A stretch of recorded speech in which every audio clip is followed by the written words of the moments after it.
We got into specific niches, but tell me something about the advantages of investing in private real estate. Like, for example, correlation. We talked about this a little bit.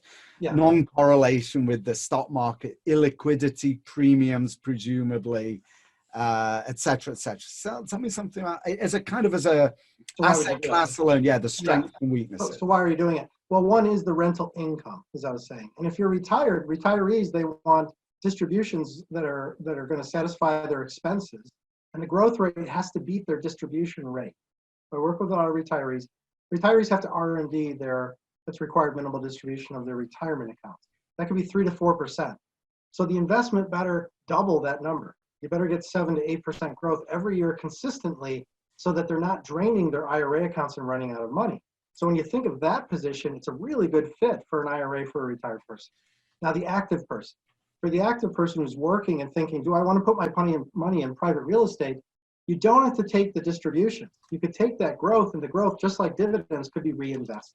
And so if you can get a 7, 8% steady growth while the market's going down, you could be 40, 50% above where the really market is because you're going up and the market's going down.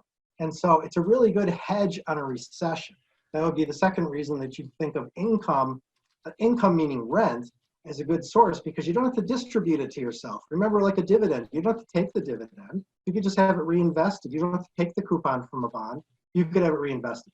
So the same thing with rental income. You don't have to take the rental income as income and distribute it to your own checking account. You could just have it sit as cash and reinvest it back into the property or a different real estate investment. There's a third reason. The third reason is really specific to people who sell their property or sell a business or sell a piece of land. It's something called a 1031 exchange. If you sell land and you would have had to recognize capital gains on that land at a certain point, if you do a 1031 exchange into a private REIT or real estate investment, like in kind, you sold real estate and you bought real estate, there's no tax consequence. And so there's a third reason that private real estate is very attractive. And there's scale from very large companies to very small. The very large ones, you got liquidity. The very small ones, you can get that really high return. And so that's how people think about it. They think, where do I want to put the money? Do I buy a McDonald's? Right? You could do that.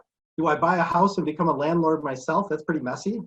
And what if they Section 9 on you and you can never get rid of them and they don't pay the rent? Okay. Or do I go with a huge conglomerate that's dealing with thousands and thousands of rental units and they manage it and I just passively get income and some of that's pass-through income? And so that's why people look at 1031s in retirement. You got to work with a fiduciary and you got to work with a good tax lawyer who knows how to do 1031s so you don't get taxed. Exactly, yeah. So the tax code is obviously, private real estate is definitely tax beneficial, isn't it? All right. Double in a way, because you've got the tax benefit of the 1031 exchange, and then you have the pass-through as well. So there's really two tax advantages to real estate.